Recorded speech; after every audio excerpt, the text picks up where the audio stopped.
What if I told you the Dodgers and Phillies were going to play a 12-inning game, one run apiece going into the 12th, and it would finish 2-1, and that Glasnow would only go 6, and the Dodgers' pen would have to go another 6, and that Alex Vesia would get the win? Would you believe me?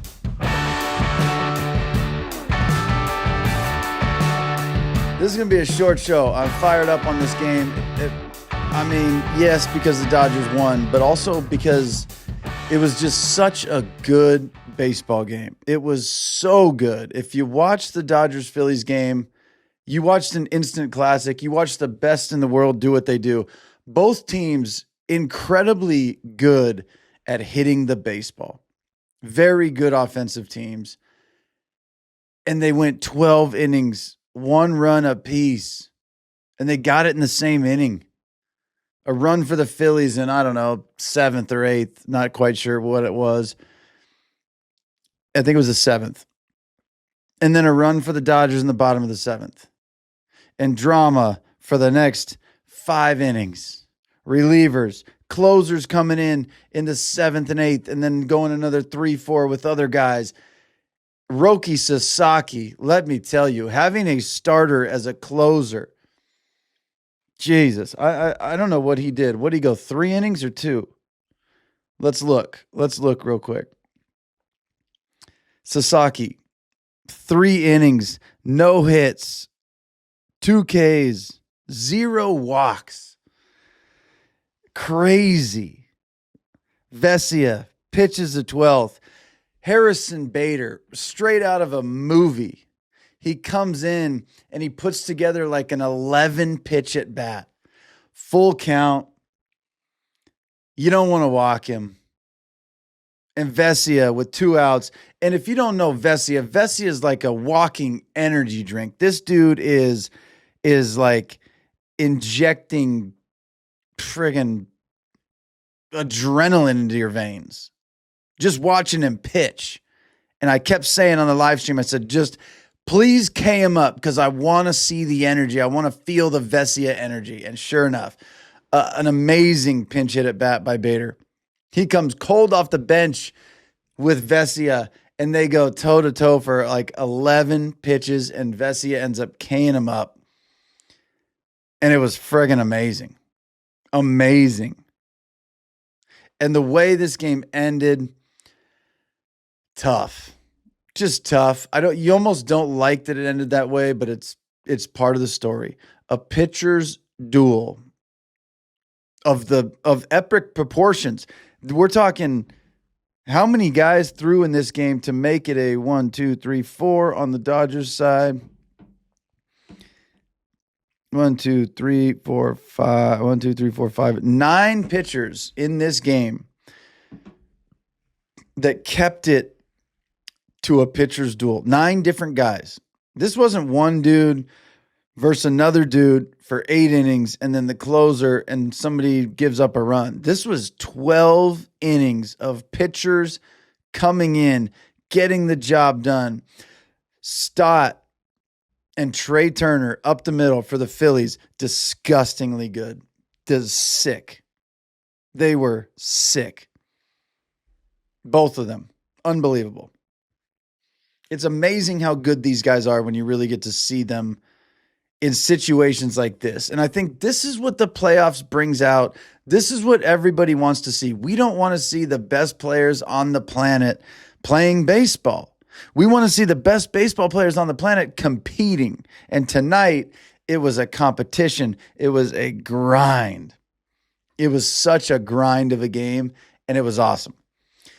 Unfortunately, for the Phillies, it ended with a bases loaded, 2 out. Kerkering's on the mound, and he just went through a taxing at bat with Kike Hernandez, walked him. It was big. It was a pitching moment. You're honestly not thinking about fielding anything. You're thinking about making your pitch. You can't throw a pass ball because Kim's on third and he's the fastest guy in the field. You can't leave one fat over the plate because Rojas will get you. You can't walk him because the game will be over. There's so much going on for the pitcher, and the odds of a ball getting hit back to him are slim. So when all the attention is focused onto do my job, get this hitter out, and you get a comebacker. As a pitcher, every comebacker right off the bat looks like a million miles an hour because your head goes, oh, I'm the closest guy to the ball. And your reaction is like, oh, but Kerkering, he takes his time. He gets in a great position to field the ball, and it just clanks off his glove or his foot. I don't know. He just missed it. And it bobbled off to the side in arm's reach, a short shuffle, a step or two, pick it up. You got Rojas out at first he's not halfway to first base while he is picking the ball up almost in a throwing motion already. Rojas isn't halfway. The problem is he was in a throwing motion, flat-footed, facing JT Realmuto at home to throw it to Realmuto when Kim was a step away from home plate. It was a stress play. The second he bobbled it, everything went to shit. And you feel for the guy. I really feel for the guy. And he throws it, sails it wide right, uncatchable. Kim misses home plate. Kim runs through home plate. He doesn't even slide, which is ludicrous. He runs through home plate. He doesn't step on it. He runs about 10, 15 feet past it, stops, and comes back to tag it. So if this throw was even remotely catchable and he misses home, Realmuto steps on home, this game goes into the 13th inning. But it didn't. And I'll tell you what, the drama here came because you don't start with the runner on second base in extras. You don't do it. So there is no runner on second. Do we bunt him? Not bunt? No, get somebody on base first. And we went through, it looked like the 9th, 10th, and 11th. Those 3 innings right there. Every guy from both sides on this side, both sides, the Phillies and the Dodgers, their job, oh man, this game exhausted me. Their job, it looked like when they went up to the plate was to hit home runs and win the game. Every Dodger that came up from the 9th, 10th, 11th, all 3 of those innings, it was a tie game and a walk-off bomb would finish it. And they all looked like they knew it, and they all looked like that's what they're trying to do. And then as the perfect timing,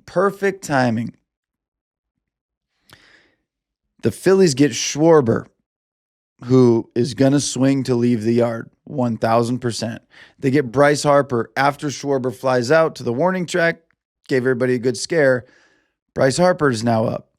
Another guy that has the flair for the dramatic. He is going to swing for the fence. It just is what it is. Why wouldn't he? And then after them, I think you have Bohm. Bohm, I think he got on. Maybe. Possible pass ball. Runner on second, if I'm thinking correctly. And then pinch hit Bader. Here he comes. And it's an epic at bat. 12 pitches, 11 pitches, I don't know. Strikeout, all the energy, all the whatever. And then the Dodgers get the luxury of having, I want to say, was it Muncy? Edman? Who else? I don't know. Whatever. They had guys that put good at bats together. Really good at bats. Muncy, I think, got a hit. Maybe Edman got a hit. I don't know. Kike drew a walk that was huge. I know I'm just rambling on about this game, but there was such good baseball being played. There was such good defense on both sides. Mainly the Phillies' middle of the infield was disgusting. They were so good. And it ends a pitcher's duel. A pitcher's duel ends with a pitcher's error. And it was amazing. It was sad. It was exciting. It was awesome. It was everything that baseball should be. One team, instantaneous happiness.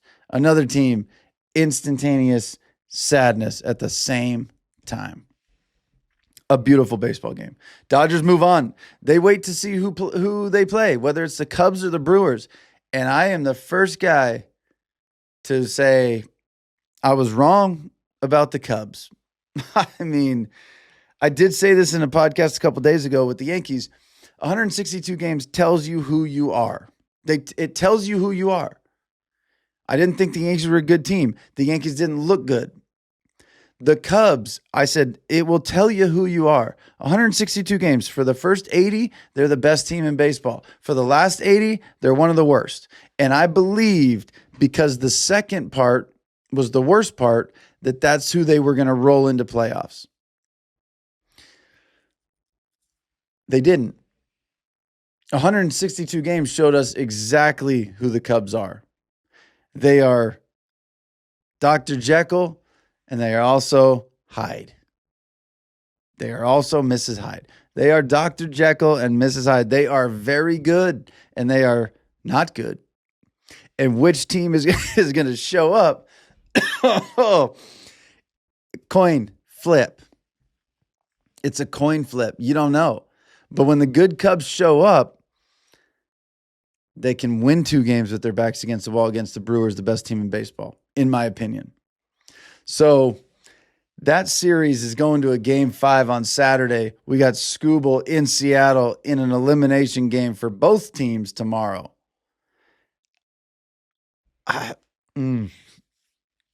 Such good baseball. I'm excited. I hope you guys are too. Tomorrow night, tune in. If you want to see a pitcher that you're not going to see a whole lot in your lifetime, and I mean, you'll see guys that throw the ball well. You'll see lefties like Scooble. You won't see a guy with the personality, with the stuff, with the mound presence, with the aura, with everything he brings. You don't get that a lot.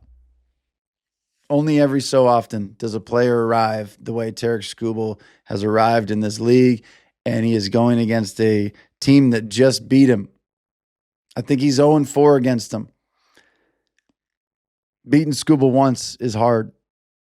Beating him 5 times is probably really hard. And we're going to find out tomorrow if the American Mariners can do it and keep their hopes alive and go see the Blue Jays, who are just waiting.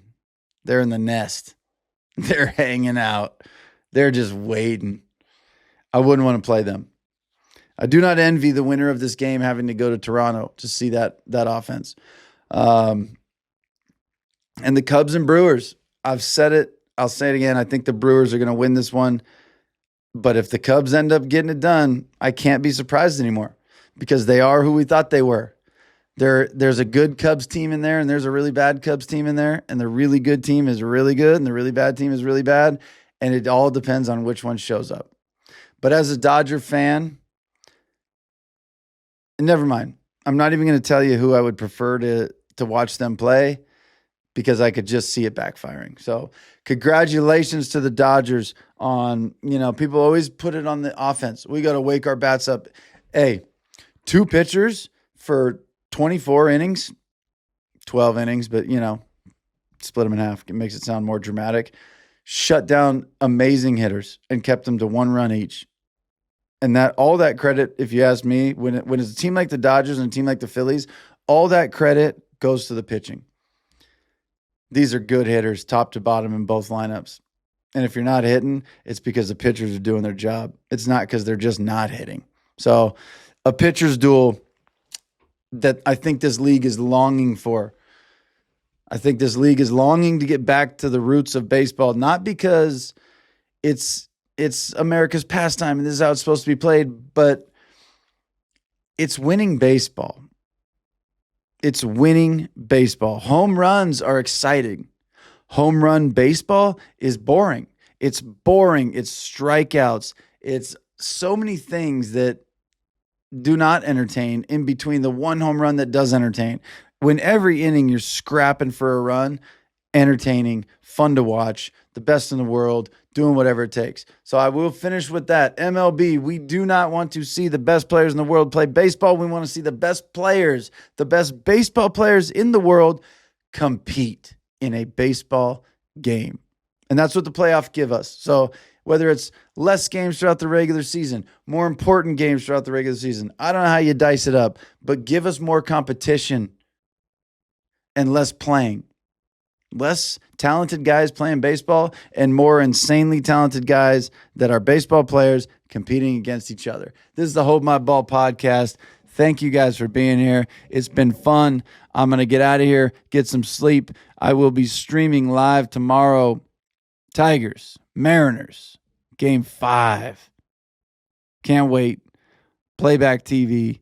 Go to my Instagram. Go to my link tree. Go to my bio. Go to something. Find the Playback app and search The Dugout with Jake, and let's hang together and watch some amazing October baseball.